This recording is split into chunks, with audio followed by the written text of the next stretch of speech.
Hello and welcome to the Complete Health Podcast, the podcast that brings you a complete view of everything healthcare, exercise as medicine, and a lot more. We're your hosts, Helen O'Leary and Reece, physiotherapists at Complete Physio and Pilates in London. This is episode 15, the third part of our three-part chat with Psychotherapist Donovan Pyle.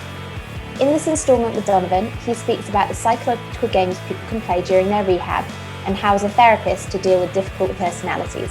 Donovan also highlights tools that therapists can use to deal with the stress of not being able to help all people, and he also discussed how he uses and doesn't use goal setting with clients. Yeah, getting back on some kind of track here. We see people obviously acutely during injuries.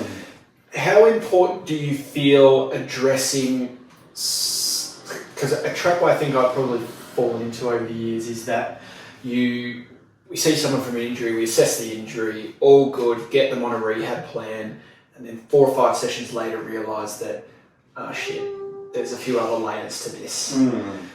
How important do you feel addressing those factors is right from day dot, like right the time the person walks in, so that you don't end up behind the 8 ball for 5 sessions down the track? I think they have to trust you first. Yeah. I think that's important, and that's not going to happen the first session. No. We have to realize also people have probably been living with this patient population probably for years and years.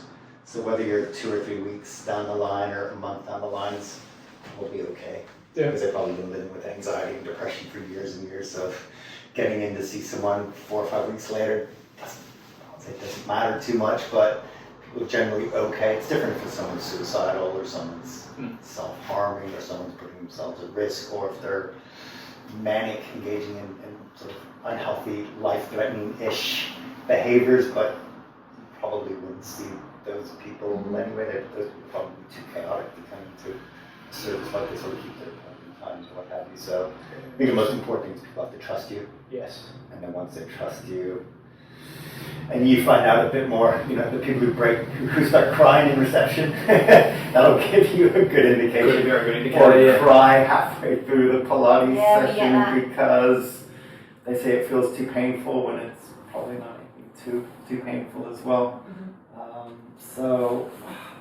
And I think there's no perfect time to get someone into treatment or to see sort of psychological interventions. It's just, and maybe some people don't as well.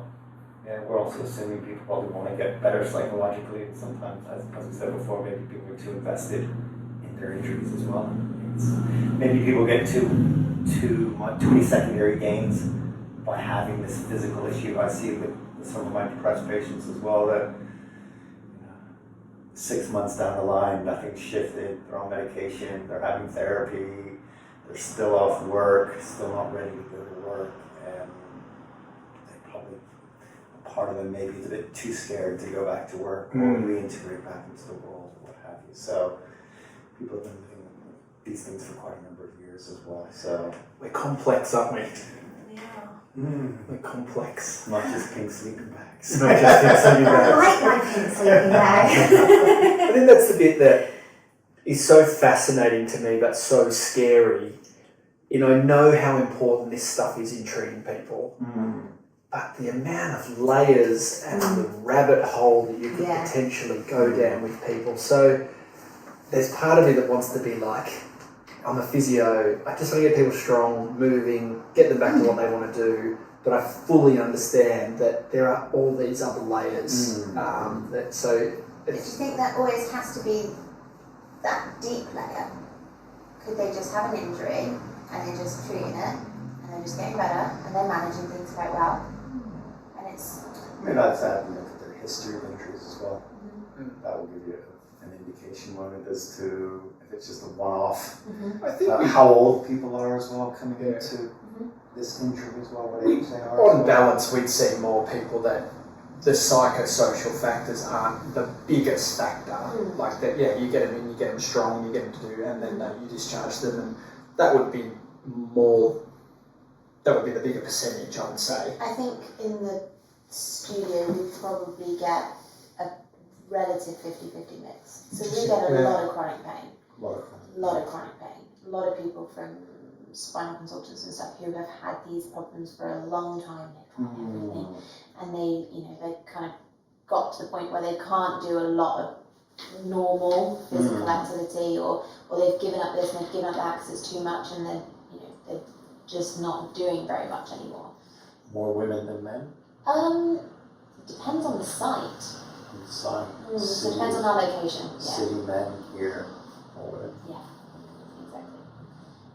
But it is it is probably a bit of a mix, and because we spend an hour with people, then you tend to find out quite a lot about them too. But I do believe we get some of those people who are like, no, I've just had an injury and actually life's pretty good and this sort of sucks, but actually I can deal with it, and now I am learning Japanese.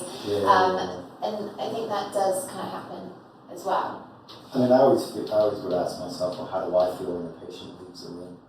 Okay, that's I think nice. that's really important, in that if I'm drained and this is hard work and I'm feeling de-skilled, which often happens, like, I'm working, or I'll say to a patient in a session, like, I'm working way too hard, I'm asking you all these questions, you're not really giving me anything back, so I'm just going to take a bit of a step back and I'll ask you a question and you can talk, and if you do, you don't, or we can sit here quietly for 50 minutes, or you can leave, or what have you, but you're not really engaged in this, you're not giving me much, so I'm not going to do all the work here.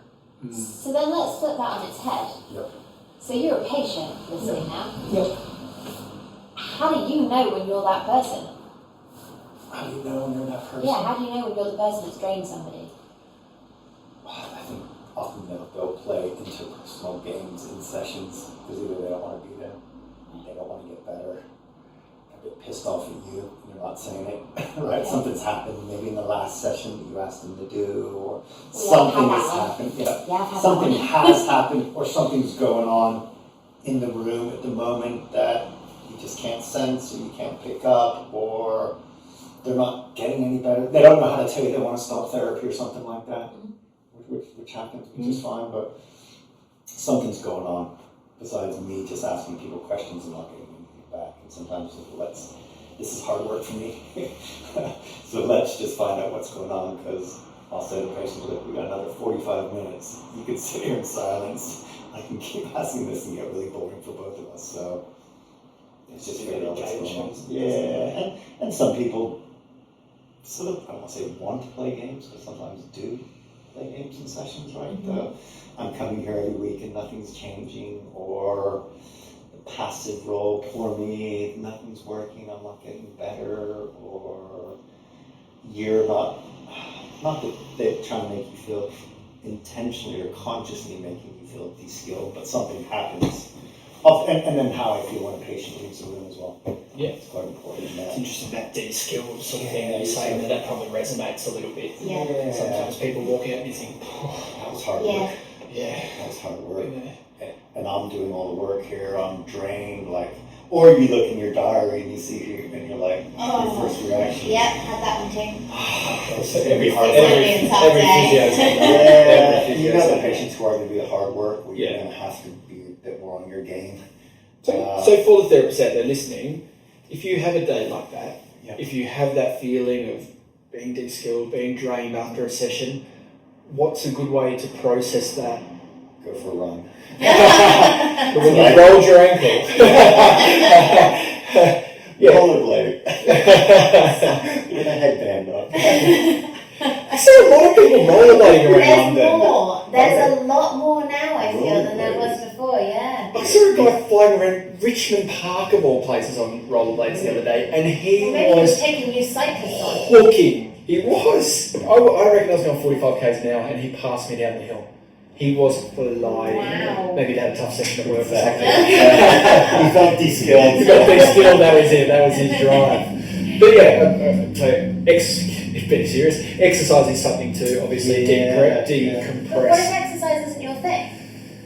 Hopefully you'll have a decent supervisor you can speak to. Yeah. But I think most importantly is just figuring out where to let it go. You'll get one or two patients, probably all of us, they get under your skin a little bit, and you think about them outside sessions. Over time, I think the longer you do this type of work, the less that happens. I think over time, it happened a lot more earlier in my career when you think about people at the weekends or whatever else, but now I'm able to compartmentalize that. 3 o'clock in the morning. It has happened, but over time, I think you just get better at realizing this is work. Yes. You do what you can. Yeah, you do what you can. I know I do a good job. I do what I can, but you can't fix everyone. You can't solve everyone's problems. It's a bit of them and a bit of me. It's my responsibility in that as well. I'm not the most skilled therapist in the world, so I acknowledge my shortfalls as well, which we're all going to have, aren't we? Yeah. I can go on this road of acceptance, wanting them to accept things, which is just makes it easy. Just give yourself a break. And then that conflicts with the fact of what we said before about being in these professions because we want to help people. So that kind of charges the other bit. I mean, there's certain disorders that I'm just not very good at. Yeah. Borderline personality disorders that are quite complex that I'm not very good at. Eating disorders, I struggle a little bit with, and I know that, and I'll try, but I'm not an expert in those disorders by any means. So I feel like I've got better over my career, probably in the last few years, of instead of persisting with someone when you're not helping them, just having that moment, instead of it taking 10 sessions to get to that moment of I'm not helping this person. 3 or 4 sessions, I'm not helping this person. We probably need someone else's eyes or opinions or thoughts on this. So generally know by session 3 or 4 whether it's going to carry on, it's going to happen, or they're going to disengage or something. You get a sense, I think. I think you're right on that. You get a sense, and you just know, and you can almost predict after session 2 whether people are going to continue to engage or they're not. You get a sense. So I think from that is, for me, as a therapist, and if a therapist listening to this, you're not going to help everyone. No. And don't get disheartened by that, because it can be a really horrible feeling, because you do want to help people, that's our job. And some people you can't help. And maybe getting comfortable and accepting that as just an absolute fact. And then having tools at your disposal to then deal with that, and to be confident to refer off and chat to people and have the frank conversations of we're not getting anywhere here, I'm not helping you, maybe someone else. And I think for me that the ability to have that conversation with the person that you're seeing, I actually think is really important as well, because a lot of the time people will try and tap out and they'll just go, suddenly someone else is seeing you next session. Like suddenly magically got no availability. And actually I don't think that helps either. And I think having the ability to sit there and go, I don't think I'm the right person for you. I don't think that I'm helping you as much as you could be. I think you should go and see X person or Y, and whether that's a colleague or someone that you work with in a wider team, I think is really, really important, because I think that helps you as well. Helps the patient obviously as well, right? Yeah. Because they probably sense something anyway. And it flags up the fact that something has happened, something isn't right, something has to change. And hopefully then they engage with someone else. But I think it gives potentially more ability to engage with somebody else. And that communicating of, I'm doing this to help you, not because I don't like you. Yeah, not because it's too hard, or like it's very much centered on them, and I'm doing this because I'm trying to help you. It's a tough conversation to have with some people. Sometimes it really is. Getting comfortable with it is somewhat difficult. Maybe I'm just heartless. I wouldn't say that. Sometimes, no. But when I work with patients, and we talked before about sort of dealing with conflict and interpersonal stuff, that I'll say to people, look, we're dealing with adults. Yeah. People have had things happen in their lives. They can deal with a difficult conversation. Yes. They can cope with this. They've gone through divorces and deaths and all this stuff. They can deal with it difficult. In that moment, it might feel uncomfortable. Your anxiety will go up, but after 5 or 10 minutes, it will dissipate. You'll find you might feel uncomfortable physiologically. Your heart rate will go up. Feel a bit overwhelmed. You'll sweat, but 10, 15 minutes later, it won't be in your history. But you have to go through that. You can't avoid the anxiety. You can't avoid the difficult conversations. But if you have that, it'll give you sort of a good little bit of kudos for going forward as well. You know, if I'm encouraging people to do that at work, I have to be able to do that with patients as well. Yeah. You know, challenge them, saying, why are you doing your homework? You're not engaged. You go through the motions here. As well as encouraging people to tell me stuff. If you're not happy, tell me. If you don't want to continue, tell me. It has to be two ways. I assume you don't have that much time in your half-an-hour sessions, or you probably have a little bit more time, right? People can tell you when they're not. Yeah, definitely. People don't, but I think if you give people permission, they can. Yeah, and I think I've always tried to make sure that we have that really honest thing from the get-go. And one of the things I say is, you know, I can't feel what you're feeling, so you need to be able to tell me that. I can get you to do an exercise, but if you're not loving it, if you don't like it, if it's causing you pain, I'm never gonna feel that. So you have to be able to tell me. People don't, but as long as they can. But you've given them that responsibility back to them, and then it's their choice whether somebody actually tells you or not. Absolutely. All right. Amazing. It is. There's a lot there, but it's all really interesting. Reece is sort of looking a little bit overwhelmed right now. No, I think I don't know, I feel like it's such an important part of our job. Yes. And we're told it's an important part of our job, but as I said, 10 years down the track, I still don't feel like I do it particularly well. I'm getting better at it, definitely. But yeah, and just it's good to know that it's a normal part of even your job, and you're on the psychotherapy side of things. You know, that's the majority of your job, where it's just part of our job, isn't it? So yeah, it's interesting. It's an area I probably need to improve a little bit. So, I'm a good supervisor. Chris Myers. So we're just going to keep rolling here because I'm actually really enjoying this. So the third sort of area we really wanted to get in with you, Donovan, is something, again, which we're told as physios is super important, and I 100% agree with it. It's goal setting. Yes. Because I guess the way I think about it is, if you don't know what the end goal is, everything's just aimless. Yes. Like, how are you directing anything if you don't know where you're trying to get to? Yep. So for you, I mean, how important is goal setting in physical recovery, mental recovery, all of these types of things? I mean, I'll always say to people, probably the first session or second session, and I'll be guided by you. You will know when you feel better. I will get an indication because you'll probably say at some stage, oh, I don't need to see you next week. How about 2 weeks? Yeah. So that's good. So we don't need to meet Progress. as often. That's progress. Yeah. I'll see you in 2 weeks. Cool. We'll go with 2 weeks. Goal setting. I mean, it's people. When I say what's your goal, they say I want to be happy. Ours is I don't want to be in pain. Yeah. That's it. Yeah. That's the 90% answer. That's not a goal. Don't never have a goal a dead man can have, right? Not be in pain. I have a goal at dead man. I like that. I'm gonna use that. Right, that's dead man is not in pain, right? Because they're dead. We're going to put that in the notes, show notes at the end.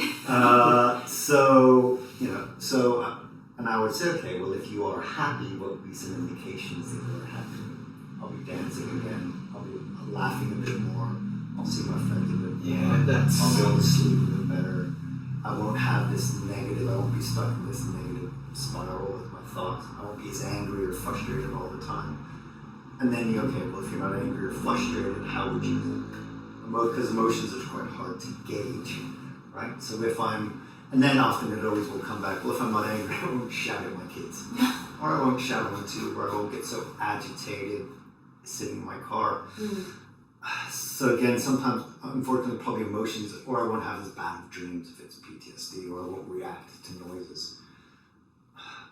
And that would probably be as much time as I would spend on goals as well, in therapy as well, because CBT is quite goal-focused, and we know goals are what motivates people. But I wouldn't have the big goal as what we want to focus on is probably more week to week. So what you're saying this week is you're struggling with, you're procrastinating the whole week. Okay, well, let's figure out this as a deal. How do you deal with procrastination? Since you brought that up. Maybe you're a perfectionist. That's not even a problem. So we then look at week by week goals. So what's the goal for this week? So we summarize at the end of the session and look at your homework, and we're going to focus on this specific thing. Yeah. And I always figure it as a bit of a piece of a puzzle. But this is one little piece of the puzzle. This is another piece of the puzzle. This is here. This is here. Before we know it, we got a little bit more of a picture. But we probably won't have. And I say it sometimes in therapy, we don't know really where we're going with this. It's a bit of a sort of. I mean, with something like you guys do, it's a bit more specific because the mind is a little bit different than that. We don't know where we're trying to get to. We have some idea, but also, there's cues you listen out for in sessions that then people are starting to get better. And people might say, "Oh, I'm thinking about going on holiday in 2 months' time." So they're thinking about the future. They're not stressed by the future. We're always thinking about doing a course come September. Okay, they're again thinking about the future. They're not overwhelmed by the future. And then there's all the day-to-day stuff that people would say, "I'm getting out of bed earlier, I'm eating better, I'm drinking less, I'm spending less money." All these things that would give you indication that people are starting to get better, given where they were from the first session. But it's not really something I'm tuned into goals, and I have my own list in my head. I would always say patients will all guide you, so trust me. You don't know where this is going. How do you establish those goals? You just get a better idea. And what are people avoiding in their life? What are the things you avoid? So I'll get people sometimes to do an avoidance list. All the things you're avoiding in your life that you think you want to address. I've got right. I'm really avoiding it. Yeah. So avoidance, right? That's always a big indication, a good indication as to how motivated or what people's goals are in their life. Yeah. As small as the avoidance or as big as it is. When you have sort of anxious patients and you have the driven patients, the goal is to slow them down and help them lessen and recover, which is completely different. You cannot keep driving yourself and pushing yourself. Exactly. So that might be the goal, is teaching people to relax. Yeah. Which is, for a lot of people, quite hard, quite difficult. Your goal is to sit and watch an episode of Friends for 22 minutes and sit in that chair, no phone, no nothing, and sit and watch an episode. And you cannot get up for a pee, you can't make a cup of tea, you can't do the dishes. Well, I know people that would very much struggle with that. Yeah, there are lots of people who I work with who actually struggle to just sit and relax. Yeah. You just sit and sit in the chair for 5 minutes and stare at the clock, stare at the wall. And do what? What do I have to do? I would just sit and be. It's a symptom of the modern day, isn't it? Oh yeah, but I love smartphones and stuff like that. Yeah. I love but that might be the goal in itself, is learning to relax and rest and recover. Yeah. So it's, we're not talking about goals in action point or doing. It might be just being might be the goal. It's very different. And it, again, depends on the individual.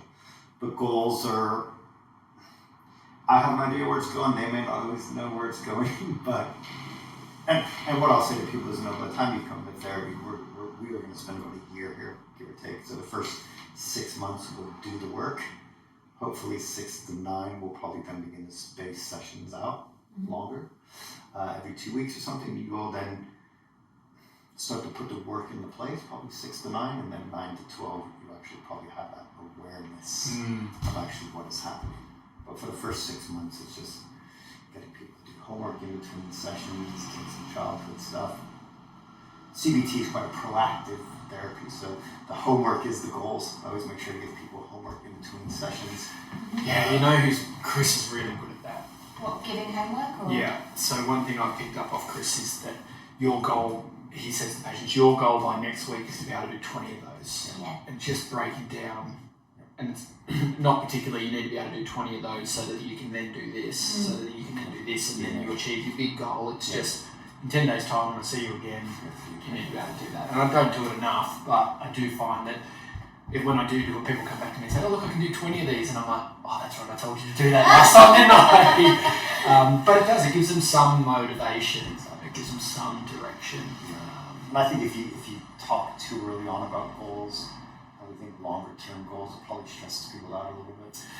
Yeah. It sort of stresses people then focus on the outcome and not the process. Good healthy goals are process goals, not outcome goals, right?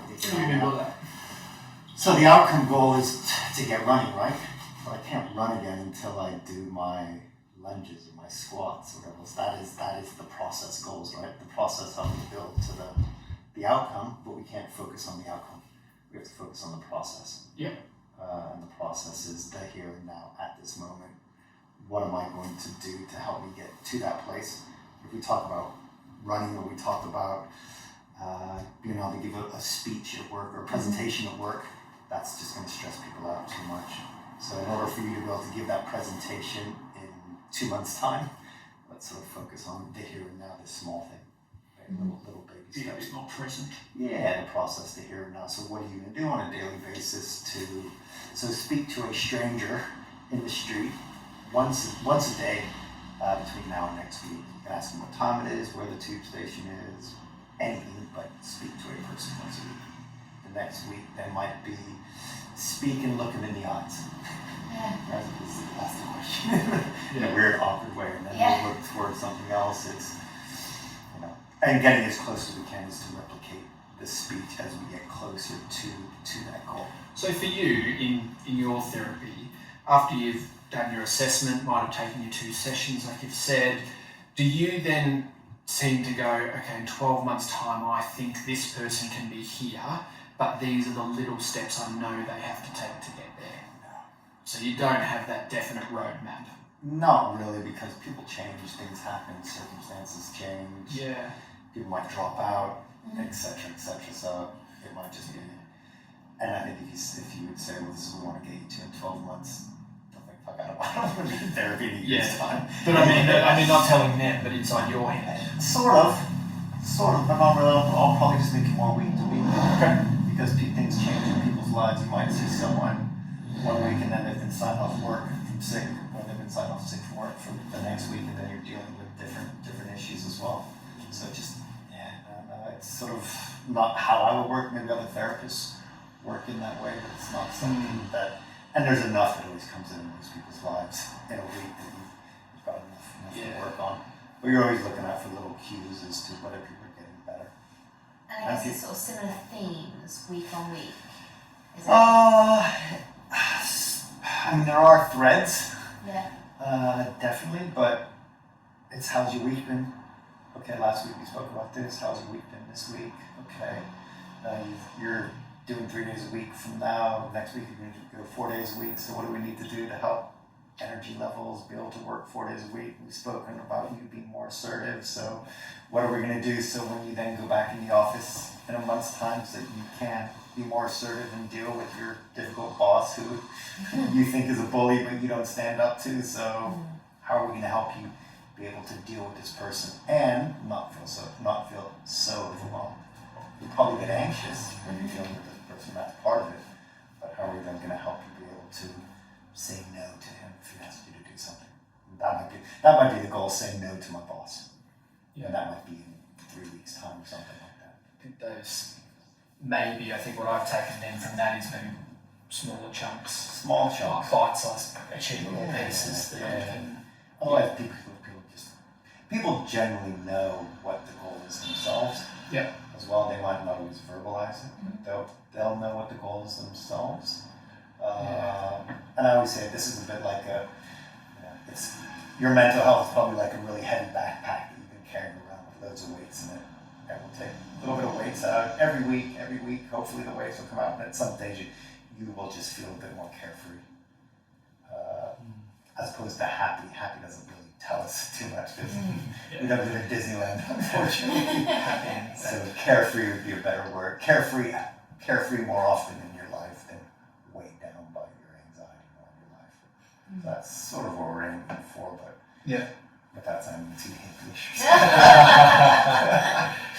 I guess like for us, we've probably pushed and told a little bit more to be goal oriented, haven't we? Yeah, but I think a lot of our goals are based around, it takes this long for this to heal. It takes that long for that to heal. So we know it's going to take this amount of time for you to get to this point. So, some of it is a little bit more definitive. We know healing, we know effective timescale. So I think it leads to us being a little bit more time orientated and I guess sort of specific in that respect. And there's nice guidelines around treatment of depression, treatment of anxiety, and OCD. So you should be guided a little bit by that, but again, you can't just put someone in sort of 16 to 20 sessions for OCD, nice guidelines, and I guess the other thing is for something mental health related, it's probably going to be more a lot of ongoing management as well, and arming people with tools for the rest of their lives to look after their mental health and things like that. Where for a lot of our things, you have your 12 weeks, you do your exercises, your injury goes away, and you sort of go about. Yeah. And you know some things that you might use before sport to kind of activate things and but it's not a day-to-day immersive type of something. And I would still see patients I have now that I've been seeing for say 3 or 4 years. I would have one session every 6 weeks with type thing, just a sort of follow-up session, check in. And that's up to the patient. Keep them on track. Keep them on track, and people like just knowing they can, in 6 weeks, or this issue's come up and we can dissect it a bit. So yes, and we get that too. Like, we get a lot of people who've had back operations and things who we try and, they used to do hardcore or barriers or something like that. We try and encourage them back to that, and then they might come and check in every 6 to 8 weeks, just have a one-to-one, and then crack on again. Yeah. Excellent. All right, that is an hour and a half. Whoa! It's gone really quickly. Got a lot out of that. Thank you so much. Thank you guys. That was awesome. Bit of reflection for me to be done, I think, after today, which is really good. I enjoyed that quite a lot. If people want to get in touch with you, what's the best way to get in touch? They can find me on the BABCP website. Yep. UKCP website, or they can just Google me. Okay. And my details will come up. Donovan Pyle, spelled with a Y. Pyle. Pyle. Yep. Perfect. Are you on any of the socials or anything like that? Yes, Instagram. Okay. I watched The Social Dilemma last night. Have you seen that? Oh, it's a new Netflix documentary. Social Dilemma. Yeah, it's Good. really interesting. Cool. It's about basically manipulation through technology. I'll watch that. You really should. I think you'll enjoy that. Actually scares me. It's terrifying when you watch it. Yeah. All right. So that concludes episode 13, 14, and 15 of the podcast, which we will find a nice little convenient way to dice up. But really insightful chat there with Donovan. So again, thank you very much for being with us. Thanks for inviting me. Absolute pleasure. If you want to get in contact with us here at the Complete Health Podcast, my email address is reece@complete-physio.co.uk, and Helen's email address is helen@complete-pilates.co.uk. We're also on Instagram at Complete Health Podcast, which is all one word. That concludes episode 15 of the Complete Health Podcast, the last of our 3-part series with Donovan. In the coming weeks, we have a fantastic array of guests and topics, including a COVID special series with respiratory physio Emily Lockwood, foot specialist physio Jane Baker, and neuroscience expert Dr. Mike Todorovich. For another week, stay healthy and goodbye.